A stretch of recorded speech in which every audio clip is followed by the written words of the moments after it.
On Friday, former President Trump's one-time lawyer Rudy Giuliani sat for a lengthy interview with the House Select Committee investigating January 6th. People familiar with the closed-door interview tell the New York Times the meeting was virtual and lasted more than 7 hours.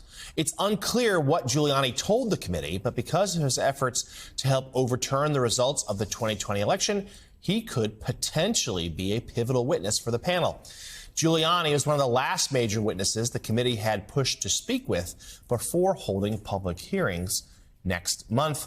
Giuliani also had an eventful appearance yesterday at a parade in Manhattan, shouting at people watching him walk by. Joining us now, the reporter who first broke the story about Giuliani's testimony, congressional reporter for The Guardian, our friend Hugo Lowell. Hugo, you don't have to weigh in on Giuliani's parade adventures or misadventures if you don't want, but tell us about the committee and how significant his testimony appears to be. Well, Giuliani, for 7 hours, he talked to the committee. That is not a deposition where you're invoking the Fifth Amendment, right? The Fifth Amendment depositions have been about, 1 hour, 2 hours long. People like John Eastman, come to mind. Giuliani, on the other hand, does have a lot to say. And when we were first reporting on the negotiations that his lawyer was having with the Select Committee in terms of his appearance, it was all about, does he appear pursuant to a subpoena because he thinks the Select Committee is illegitimate? Is he going to talk about matters related to Trump? And the final agreement, as far as I understand, is that he was not going to talk about matters covered by executive privilege, so that precludes Trump, but it includes everything else. So people like Republican members of Congress, what he was doing with other operatives in Trump's circle, those conversations not protected by executive privilege are supposed to have been fair game. So that is actually quite expansive, and I think that could explain why he was there for 7 hours. Yeah, we'll certainly be watching to see what he had to say. You've also got some news. We know the House Select Committee is expected to hold some public hearings coming up. You've got new details. What can you tell us? Yeah, so now it's going to be 6 hearings. It was originally 8. They keep chopping and changing, and it's still subject to change. But they're trying to achieve 2 things. First of all, they want to show how how they believe Trump broke the law. That's number one. The second thing they're trying to do is effectively connect the dots between the political plan that Trump had to stop the certification and the violence at the Capitol perpetrated by the militia groups. And to that end, they're going to have these top investigators, these top committee counsels leading the questioning of the witnesses, which is a really notable point because normally in congressional hearings, you have members doing the questioning and grandstanding and making these comments, but it's all going to be done by these committee counsels who are, formerly career prosecutors who really know the material inside out.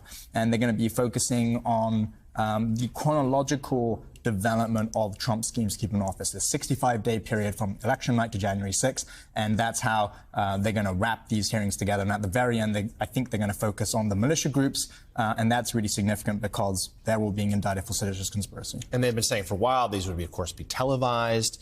Any other details you can add about sort of the quote, theatrics of this? Like, how do they want to make and sell their presentation to grab the American public's attention, who have sort of lived with January 6th for a while now? How can they get them to sort of grab them and say, look, this is really important, this matters?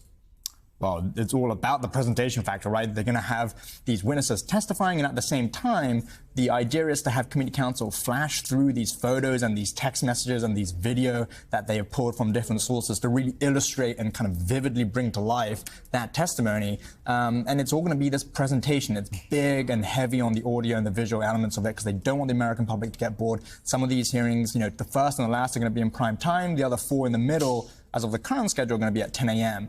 But, they're going to be lengthy affairs, between an hour and a half and 2.5 hours, depending on the hearing. And so they want to keep the American public's attention on what was actually being done. And so it's going to be it's almost going to be like a documentary in some respect. And of course, there is a political aspect of this, and we'll see what sort of impact it may have to former President Trump as we head into November in the midterms. Hugo Lowell, thank you for all this terrific reporting and for being with us today. Up next, we're going to go live to Indianapolis, where the first overseas shipment of desperately needed baby lift formula has arrived.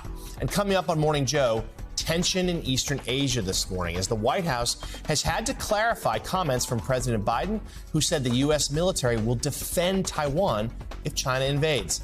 Meanwhile, a massive $40 billion aid package is off the president's desk and on its way to Ukraine. We'll discuss all of this with Chairman of the House Armed Services Committee, Congressman Adam Smith. He'll be a guest. Morning Joe, just a few minutes away.